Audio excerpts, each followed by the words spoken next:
Hello, and welcome back to our Women of AV series done by AV Today. We've been doing this series for some time and we've been interviewing some leaders in the AV space with two motives. One is to understand their challenges and understand why there are very few women in AV industry. And also we want to cover their journeys and their challenges, their motivation, everything, so that it becomes an inspiration for other women to look at AV as a career choice and become leaders. So we want more women to participate in the leadership roles of AV industry, and we hope to achieve that at some time. And we've been talking to uh, different kinds of people and who've been handling different kinds of roles. And today we have a guest who's a specialist in acoustics, who's done her engineering, who's been in a job where she was done doing the technical writing. And then at some point, she decided it's good for her to be on her own and specialize, get deeper into it, and share her knowledge for the benefit of the industry. And we are here to explore her journey to find out how it's been with her on the professional side as well as on the family side. And I'm very happy to welcome Roopa Krishnamurthy to my show. Thank And you, David. Roopa, it's a pleasure to have you with us and understand, how your journey has been. And most of the people in our industry know you very well, and you've been involved in large projects of different kinds all over India and even outside of India. So, can you tell us a bit about how your journey started? How was your education, your family, and how you started off? Thank you for having me here, David. And as we discussed before, I don't qualify on both counts. I mean, the woman part is fine, but I'm neither an AV professional nor am I a leader of any sorts. So I work very closely with AV professionals, and it started off um, as a chance journey into this field. I was essentially in Bangalore, the rule is you first do your engineering and then figure out what you want to do with your life. So I was part of the entire flock of sheep that got into engineering first. And electronics did not really inspire a lot of love. But before that, maths and physics did. And I was, in fact, torn apart having to choose between languages and sciences and maths after 10th. And we had, do you remember the system where your marks allowed you to decide where you wanted to go, Yes. which was crazy. I mean, you need talent to be in arts, and I think it's seen very differently now. But those days, there was this crazy system that was so off the realities.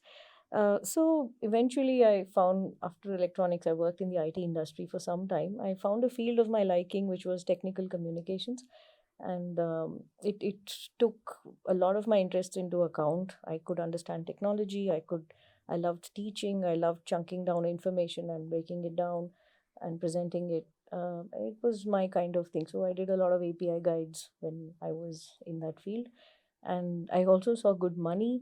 And I didn't know what to do with that much of money, and I realized my needs are really frugal. But eventually, it was family discussions that got me into looking for a master's degree. I was actually quite comfortable and wanted to hang around in that job, but my parents put their foot down and said, any master's you're doing it now. So I had to then look around, and I had a course set. I did the GRE and all of that. Uh, I almost was about to do a master's in DSP at the University of California in Riverside. Um, Eventually, there was a chance advertisement I saw in the newspaper about some University of Glamorgan coming here and talking about music technology courses. And for the first time, I felt stirrings in my heart, and I'd forgotten what it was like to feel that happy. So I went in, and just for lack of anything better to do, just walked into that space and asked them what this was all about.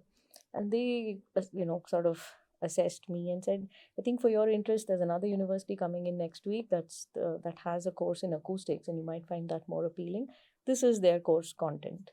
And I actually felt joy that I'd forgotten what it was like to feel that kind of joy just looking at those subjects, and this is my stuff. And Did you have any so knowledge about acoustics before that? No, in Okay. fact, only bad experiences with it. Hmm. When I was in my college band, we performed, the usual auditorium wasn't available for a musical performance that our branch had to put up, and we ended up performing in the circular auditorium, the sports auditorium that we had. It had no acoustics. It was a sports hall, and it had open windows for acoustics, and so we everything was adding up at the center. It was a tsunami. All the notes we played were bleeding one into the other, and as was the rule in our college, we used to pick lots. So whichever branch gets whatever slot, you always play in that slot. So we got slots 1 and 9, so we were the first guys to go on stage, and the instrumental we played, nobody knew what it was. It was actually a song from The Lion King, the Okay. Shadowland song. Mm. And we had the keys, we had the guitars, we had the bass, we had everything going there. We were playing, two people on the keys, and people came up at the end of it, and we were met with this silence and then some applause, and then people came up and asked, "Hey, what Floyd number was that?" It sounded psychedelic, long notes, all bleeding one into the other. So I realized much later it was bad acoustics, but But you didn't yeah. have clarity then. No, Okay. I had no clue about this field Mm-hmm. then. It was just a chance sighting on a newspaper, and I went through the interviews, and they offered me a scholarship, which was a fee waiver of £2,000, and I was happy to take it. And then I put in my loan papers and went and did that degree. So, by hearing about the acoustics course, you felt that was your choice. You Yeah, you it liked it. spoke to my heart. I mean, Okay. So that's how so you got attracted yeah, but my into it. safety net was that I was in a cushy IT job, and even nobody for miles around me had heard about the field. So I actually deferred my admits to both the spaces, the University of California as well as the University of Salford. And so when you defer an admit, what it means is they keep all your materials for a year. Mm-hmm. Your recommendation letters, your letters from your professors, marks cards, attested mark cards, and everything, your GRE scores, everything, they keep it for a year. And the next year, you have to reapply. You pay the application fees again, and they'll reconsider your application for the next year's intake. Okay. So I deferred my admits at both places and got into an IT job again. And to give me time to find out what this field was, because no one around me knew what this was. Mm. And This was in which year? 2005 Okay. ish, yeah.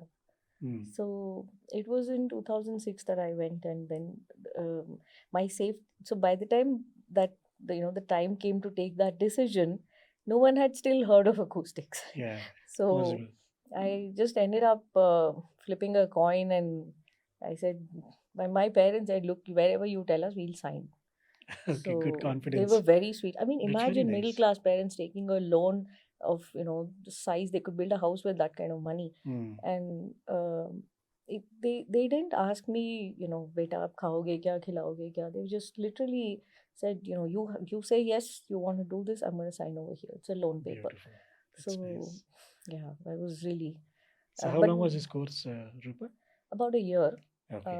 So 8-9 months is your coursework, and then your research is 3 months. You can take an extension for another 3 months. Okay. So So mine overall, the coursework got done in the regular time, but I came back and took an interruption for a year. I converted to a distance learner, mhm. and I completed my thesis from here while working and through marriage and all that. All right. So So after doing this course, you didn't want to go back to the job again, right? not really. Okay. I would have given an arm and a leg to have had a salary, because I now had an EMI to pay. Okay. So I would have loved some fixed income, and that was not to be. So I did continue to work as a technical writer for some time. My safety Mhm. net to even do the course was that if I came back, my EMI would be less than what I'm earning right now. Much less. I can make do with, if I just get into the same job again, I'm okay. Mm. My life is. So I don't think I would have had the guts to do it without that kind of a safety net. All So right. So when did you think of starting on your own? it wasn't a fat lot of choice, actually. I had my first child, and before that, I worked for a year and a half with another acoustical consultant. His name is Mr. Matthew M. George. He's one of the the leaders in our industry. I mean, he has fantastic work experience and excellent work ethics, and he's a gem of a person to have worked with, and I couldn't have got a better start. And even now we have a good relationship, and every time I need direction on my thinking, I can dial his number and he'll always help me out, and he'll tell Nice. me the general direction in which my answers will lie. So that's he's really nice that way, and I could not have asked for better. With him, I got the exposure of working on large projects and understanding the kind of deliverables we have, and what the kind of discussions we end up having. So I front ended a lot of the meetings and spoke to the clients, and a lot of the site work. So this was essentially site work. His intention was that he cannot physically be in so many places at the same time, and he needs people to cover up for him during meetings, and that was excellent exposure. And I at least knew in what direction my work can go.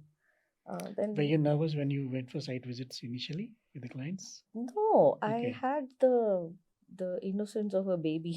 I just went there saying, okay, I'm this green behind the ears thing, and I definitely know more acoustics than most people in the room, Okay.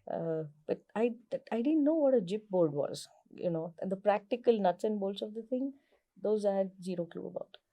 So eventually, it was a good journey, and I had to taper off after childbirth, because it was also my mom-in-law's health was getting a little shaky.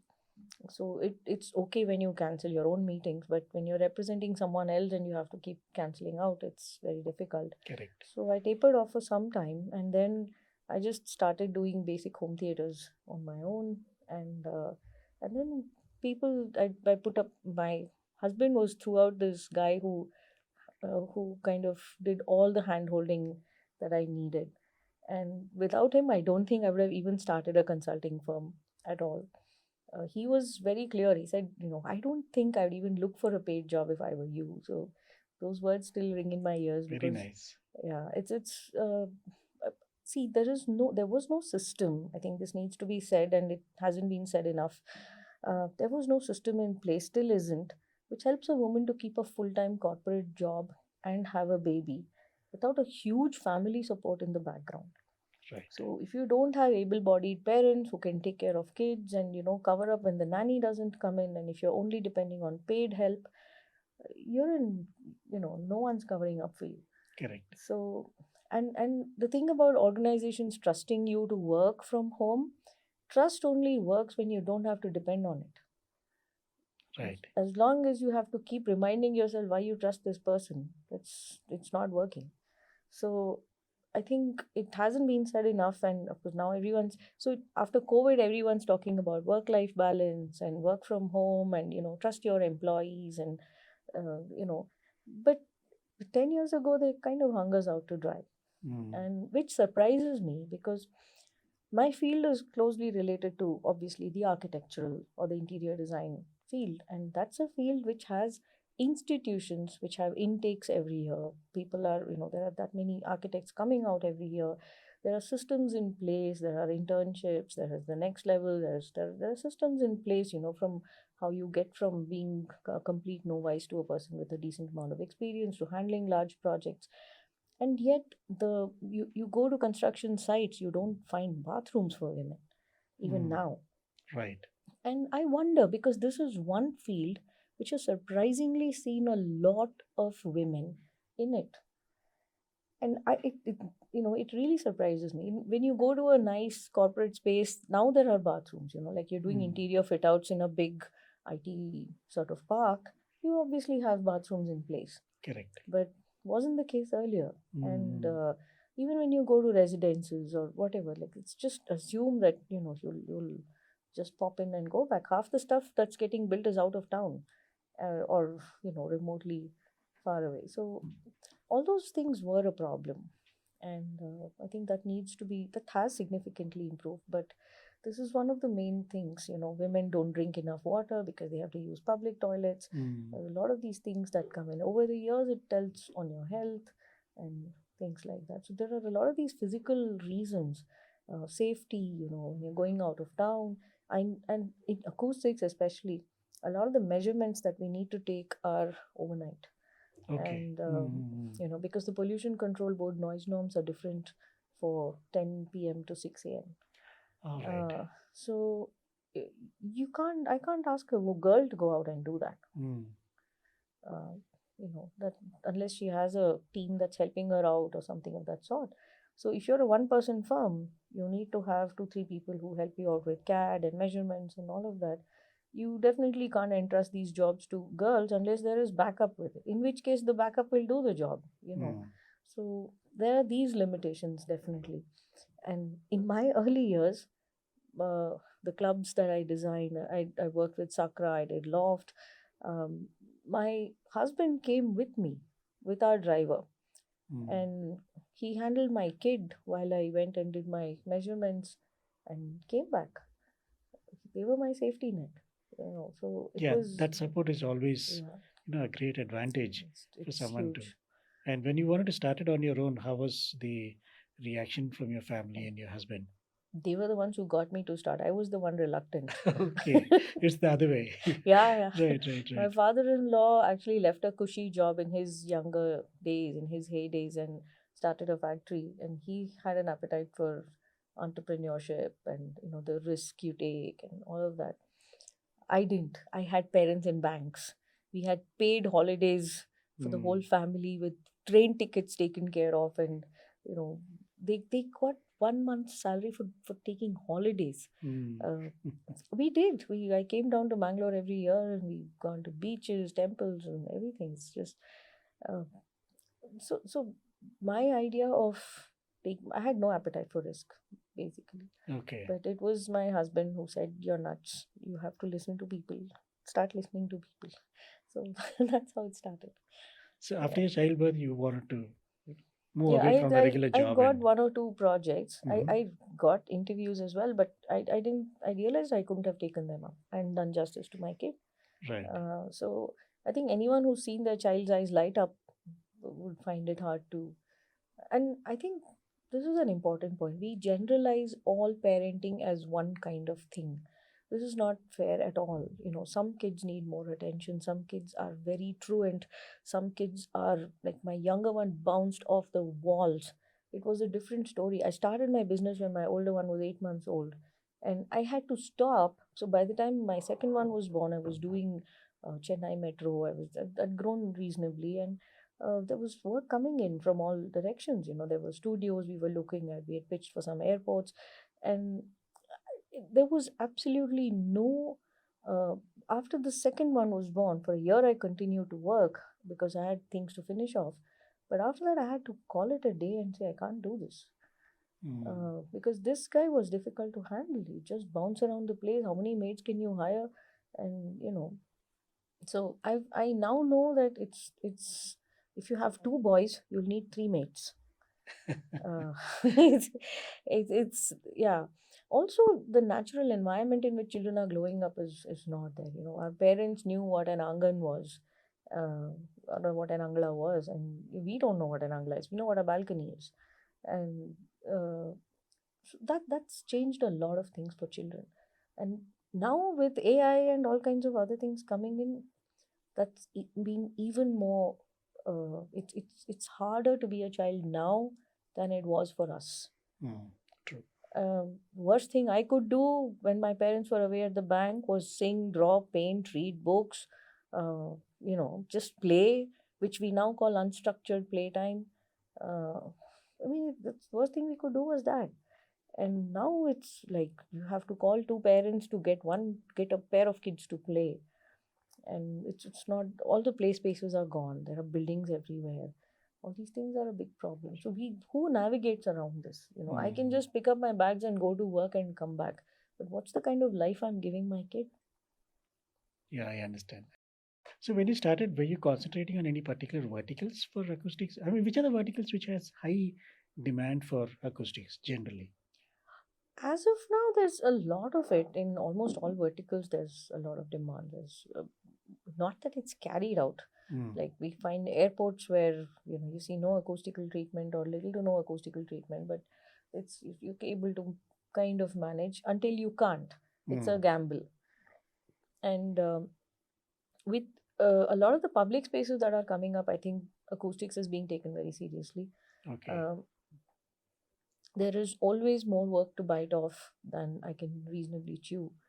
And that's a very good sign. We don't really have to go looking for work as such. Mm-hmm. There's always something knocking, and if you're able to just do justice to all the inquiries that are coming in, that's a great thing. So, but what I specifically enjoy doing, initial days, it was a lot of home theaters. And even now, that is something I specifically like doing because of the low frequency issues that home theaters throw up, which are not common in larger spaces. So in larger spaces, you only have to solve for reverberation, and you rarely deal with the phase of the wave or anything of the sort. But in smaller rooms, you have standing waves, which are resonant frequencies of a room, and these need to be solved by you know creating the right kind of bass traps and diffusers and things like that. So these are what I specifically enjoy doing. We've got a ton of measurements for all of our projects that help us to understand what's really happening on site, compared to what we think we're designing. And it's lovely to see all that taking shape, and so the kind of clients who come looking for us, they know what they want. It's very rare that we have to start by explaining what we do. Okay. That's great. So yeah, And that's let me also ask you one question. Does it require any special skills in a person if they have to be in acoustics in terms of hearing or what, or the course can train them? Anybody can be trained through a course. everyone can be trained through a course. Okay. And So you don't need what to I have any find, special interest in music or sound or not anything like that. music specially, but you definitely need to understand basic level of maths. Okay. And what I find somewhat annoying is that people treat it like an art rather than a science. Hmm. And everyone thinks, everyone's very experimental with it. They would not be experimental with anything else. You don't find people experimenting with plumbing, mechanical, or electrical services. But everyone who does not understand frequencies and wavelengths and resonances will still experiment with acoustics and let their mistakes teach them. So I personally like to design, to dabble with problems of small room acoustics. And we design bass traps, we design diffusers, we design absorbers. And these are for audiophiles who are very clear about the kind of sound they want in their room. And usually they would have tried something before they come to us, and then they say, "No, I need this to be like, it's not clear, I'm not getting the feels." And the descriptions are slightly vague, but we know what's causing it. Hmm. So there are rooms we worked on which sound very different, which are actually finished rooms, but then we add in our elements and they start sounding so different. And the people who know what they're looking for, they appreciate. So there is that niche crowd that comes looking for this, and we don't have to start by explaining what we do. uh, but yeah, we've seen days where people have asked us, "So what is it?" So you don't actually install, you think or sell. No. So what do you do? Yeah, what do you do? We tell you Right. what to do. So So which is difficult, Rupa? Smaller spaces or bigger auditoriums or town halls or things like that? nothing's difficult. You can all learn to do it. It's Okay. everything is a science, and there's a clear way to get there. And Or the which takes longer time for your design? size of the project, actually, we can it's not really, a home theater can take 2 months or 3 months. Mhm. A large auditorium can take a few years, depending on at what stage of construction you come in. So if you come in before the shell is up, 3-4 years.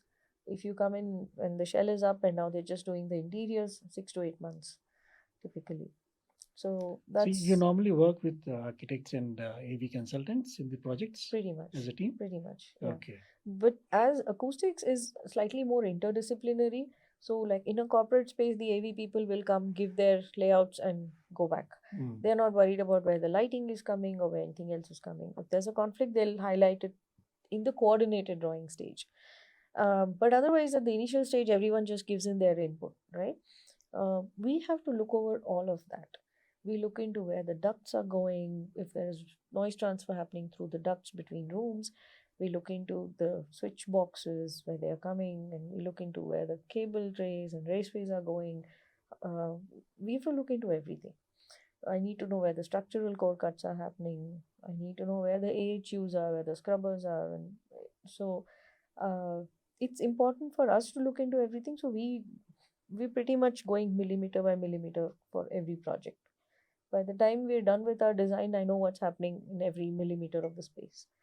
So That's yeah, nice. it's more interdisciplinary compared to other building services. I get it.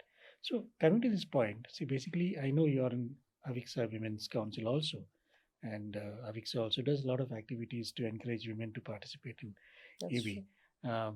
How has been the women participation from the time you started till now? I mean, it's about more than 12 years since you've been in this business Yeah, in consulting. my field, yes, 12 years. Avixa, I think recently, Okay, for 5 years now. And I've been on the back foot for the last year and a half because of a bunch of things that we needed to take care of on the health front in our family.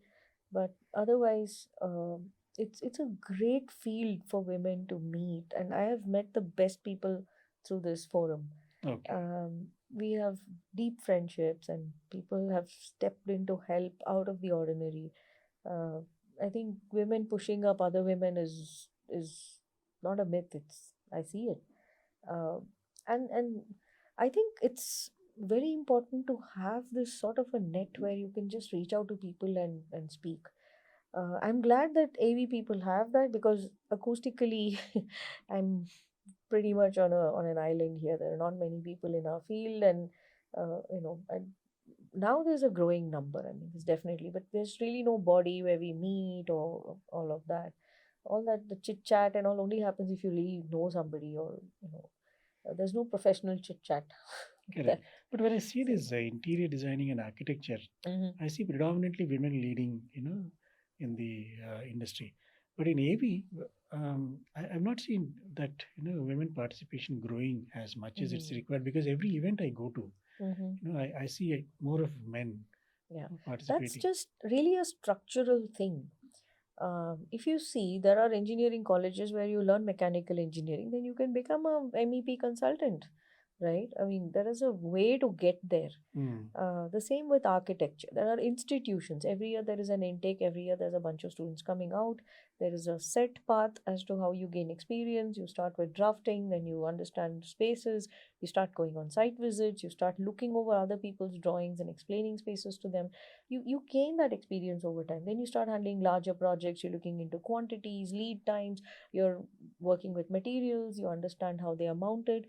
There's so much of detailing that goes into it, and there is a set path as far as architecture and interiors are concerned. There are standards to follow. There is a professional body. There's a it's a licensed profession. Like, you even need a license to practice. You can't just you know. Um, but that's not the case with AV or acoustics. That standardization which needs to be brought in is definitely not there.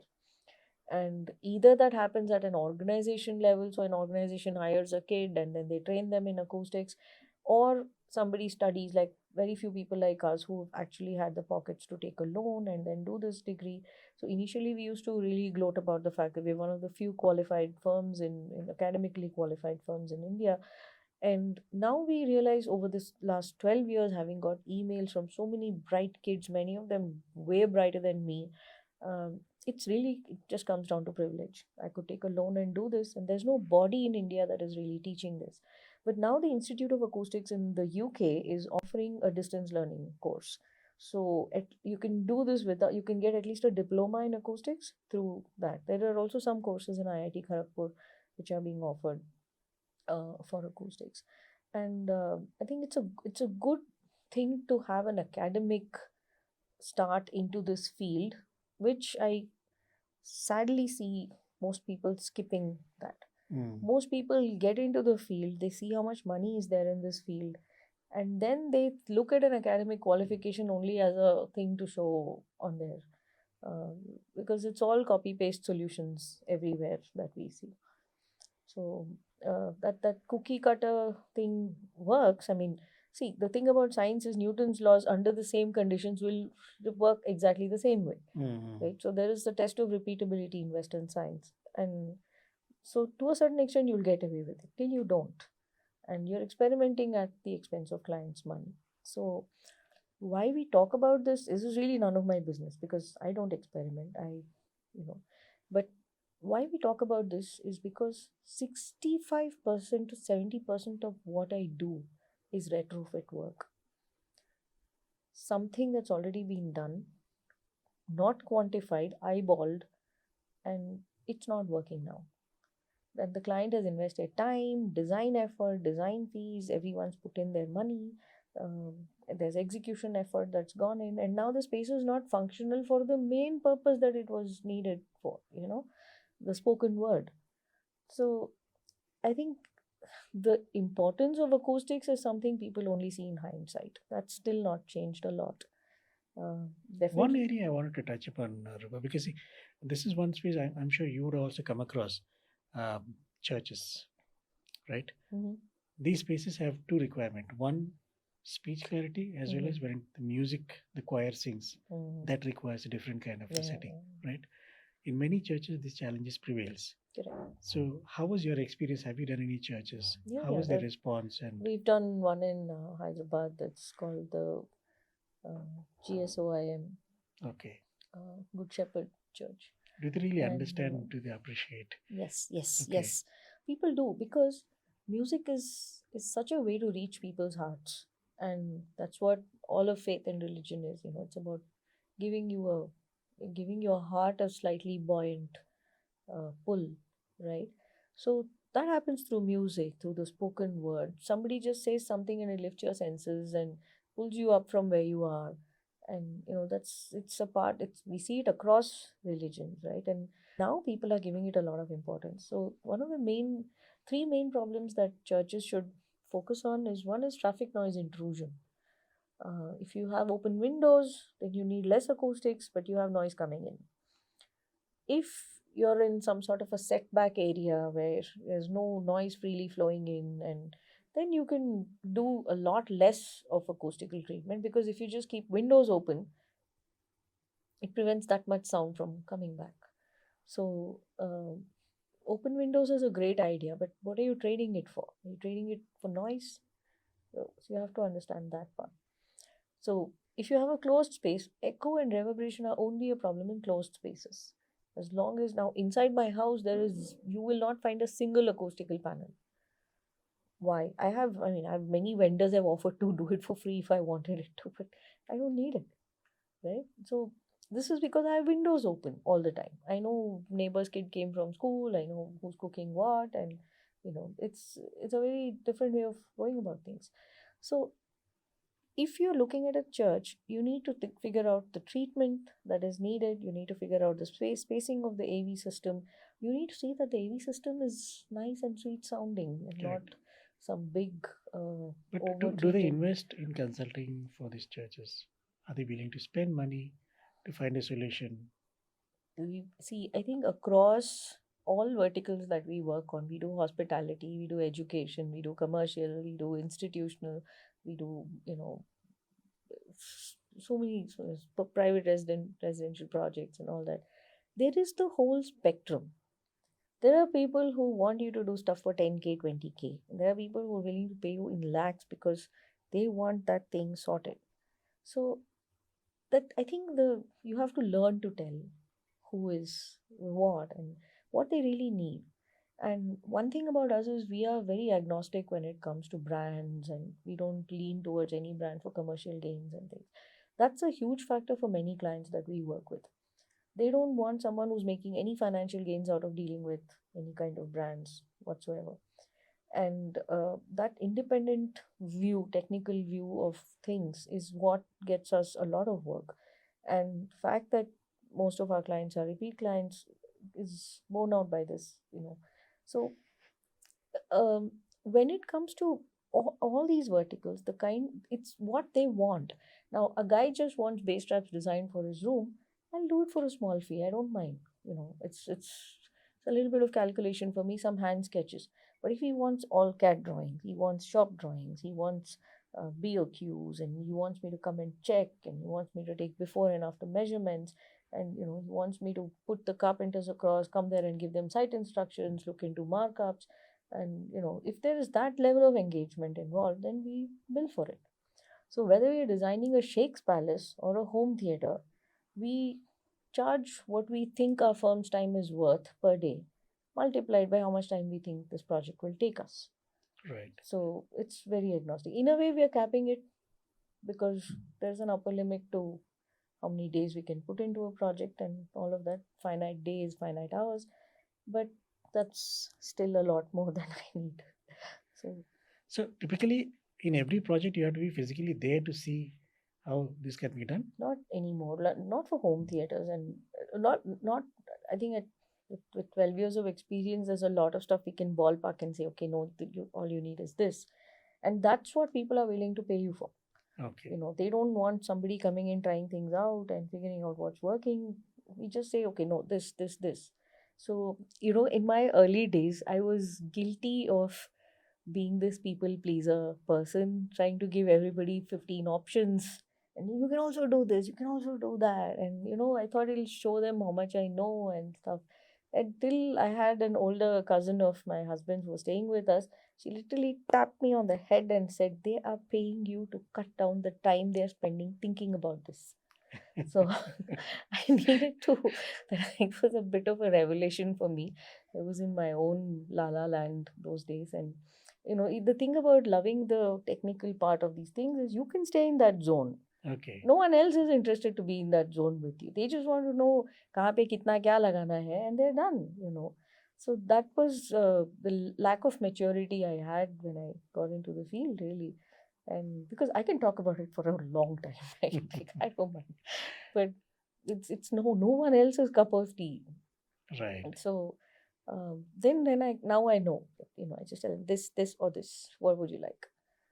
And now So have you had experiences where students come and ask you, how can I become a consultant? What should I do? yeah, lots of it. I had got a lot of emails, and so I wrote a blog post Okay. because I can't be on the phone for an hour with each one of them. Right. I So understand. that a lot of people still read it, and I still get calls saying, "Ma'am, I read your blog post," and they say, "Ma'am, how can I become a consultant?" I said, read my blog. This is the link. So it's even my phone recognizes it as a frequently used link and sends it across. Nice, So nice. yeah. But in future, Rupa, I mean, if there's a requirement Mhm. where would you love to train students in your field? Is that Oh, something which you would love? absolutely. Or Yeah. I am, at my heart, I come from a teacher's family and all of that, but you know what teachers get paid in India. So I'm having a good practice. And I also think to be able to teach something, you need to have really cut your teeth in the field. So I think the teaching stage will come sometime much later. I'm still, as I said, I think since we're talking about women in AV, yeah, I have spent the last 12 years being able to pick and choose what I want to do, varieties of each kind of space. And, at my pace, in my time, um, as we discussed earlier, there was a Maori word for autism that was recently coined, like 4 years ago, to speak of people with autism with a little more respect. And that word, I think, I forget what the word is, but it translates to in their own space, in their own time. And I think that's a broadly applicable term to all of us. And I don't see why autistic people should get the benefit of that term. So I've been pretty much operating like that in the last 12 years. And nice. we've done everything, extremely technical projects like designing test beds for engines, for diesel engines, where the rated noise is 125 decibels and outside things have to be brought down to 75 ambient. And to home theaters. I can close my eyes and send them a couple of sketches, and I know that it'll sound really nice. Um, and to tinkering, and now I have an office space where I tinker with things and see how they sound and all of that in my spare, sort of spare time. But uh, it it in this field, the teaching part should read. Now we've started taking up larger projects, but it's taken its time to come till here for me, and I'm in no, I'm not in the numbers game at all. It's Right. been I very understand. comfortable, and I've invested in the kind of things I really wanted to invest in. And I think something that really needs to be said is that it's harder being a child now. The worst thing I could do was sing, paint, dance, when my parents were away at banks. But now kids have to learn to protect their mind from all the neon that's popping out at them and changing its configuration and basic coding. And you have teachers all over the world talking about how difficult it is now, because parents think if you just send the child to a school, the school will teach. And you at home can be negligent and give them the phone and get some, shut eye or whatever, or flick the phone yourself. Um, it's hard. You have to. I know how much of talking to a child needs. I know how much of being lifted or carried or spoken to or read to. They need a lot of all that. So um, it's who's going to do that? If you have strong grandparental support, that's great. But if that village is missing and you're depending on paid help, then it's you. And motherhood is realizing that the buck stops with you. Right. If you're not interested to do this for your child, no one else in the world is. Right. So it's very important to figure out what your priorities are and to do things. And I feel women should really consider consulting, because first is, till we are of the age to study and learn and earn and all that, till we probably get married, I guess. You don't see yourself as any different from the guys, right? From the boys. There's, at least in the cities, there is no. I know that it's not the same in rural areas, and I have it on good authority that a friend of mine once said, "What is a glass ceiling? Here is a stone slab in the villages." Yeah. So, it's we are very privileged, and with all of that, I think there's really no room to crib and say that things are all bad and stuff. But if you look at how bad it is for people and what kind of choiceless lives they lead, because they have to choose between having a family or the kind of job they can have, um, or growing in their work, or being, imagine in 10 years a guy goes from earning, say, 50,000 to say 5 lakhs, right, at the end of those 10 years in a month. Yeah. And where that compounding is gone. When a woman starts after 10 years of bringing up 2 kids, she's starting at 50. Everyone else is at 5 lakhs, right? Correct. So you're losing out on that 10 years of compounding, not just of the money, of your skills, of the expertise you would have gained, of the insights you would have gained in your industry, of the stuff you would have learned, of the knowledge you would have gained. You're losing out all of that, putting it into what's nursery rhymes. So True. I have a great collection. Anyone wants nursery rhymes and stuff, like, contact me. But this is what it comes down to. This is the choice you're making. But when I see my children well behaved, doing really well, exploring things on their own, and being polite and sweet and caring of others, um, trying to be independent in their own way, I think it's As a parent, your role is. yeah, you Yeah. you you prevented them from slipping through the fingers, Correct. I understand. Yeah. So, these are some of the challenges women generally face when they want to be on their own. So, what are the other challenges that you face In as a my woman? field, yeah, Just being as. out at odd times taking measurements. Mm, That's something that I can't get a girl to do without, right. staying up the whole night checking on her. So I would give those kind of things for a guy or his team. But if it's two people going in, that's fine. Um, it's also important to understand that after a certain age, everyone needs to keep moving. Mm, Like if I did measurements at the age of 30, my body's not going to take that when I'm 45. So then I could get away with it. Now I don't. And so there are no clear growth opportunities really in acoustics. And it's very hard to find trained help.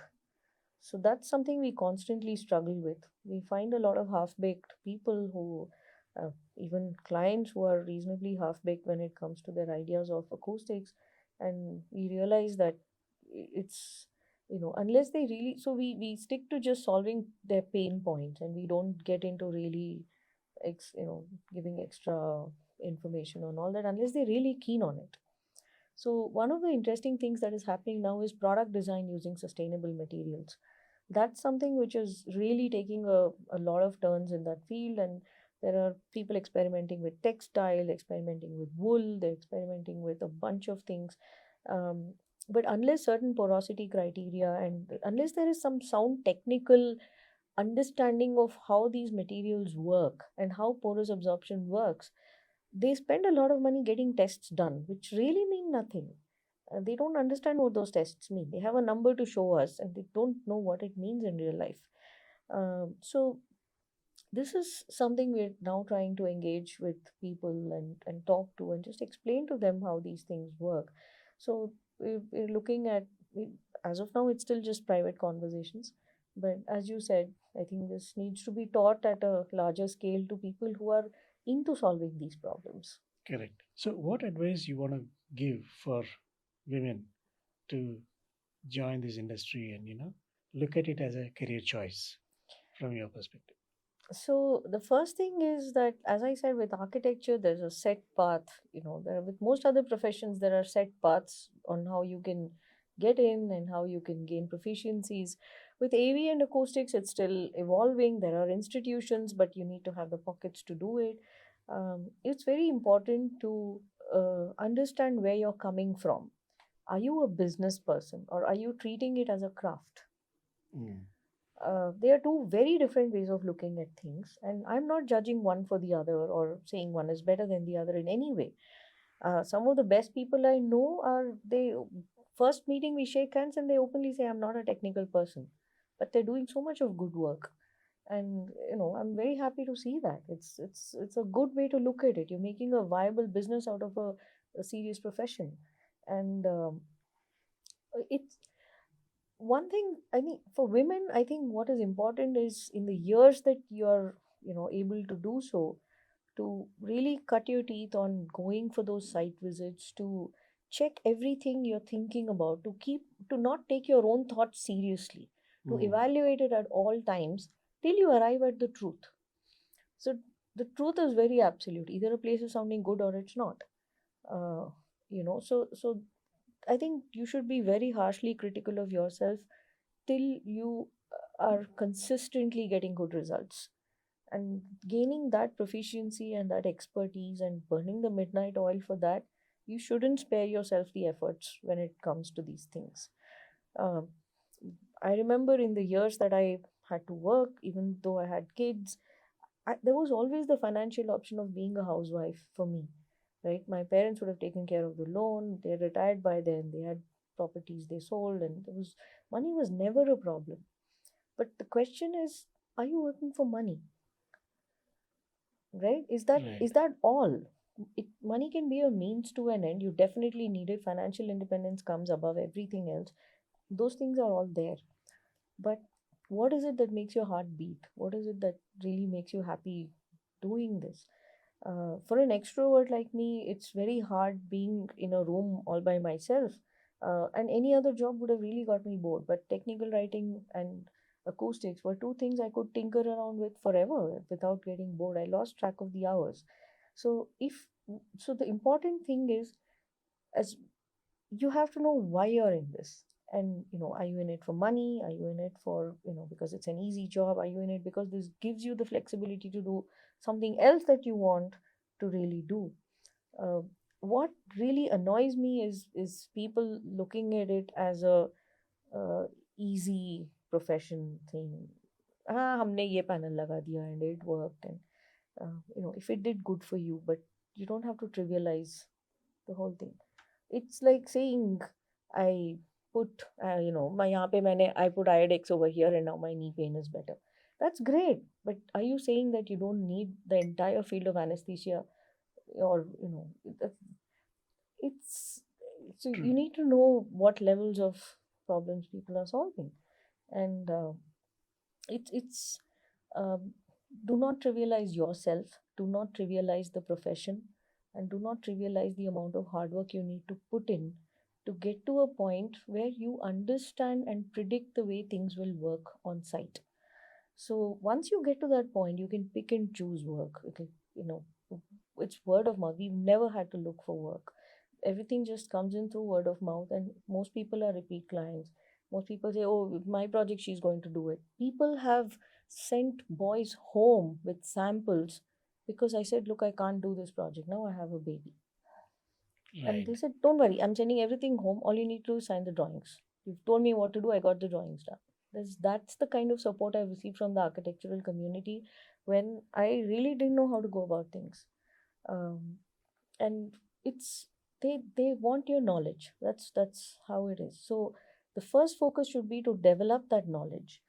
What is Right. your way to do it? Through courses, through proficiency exams.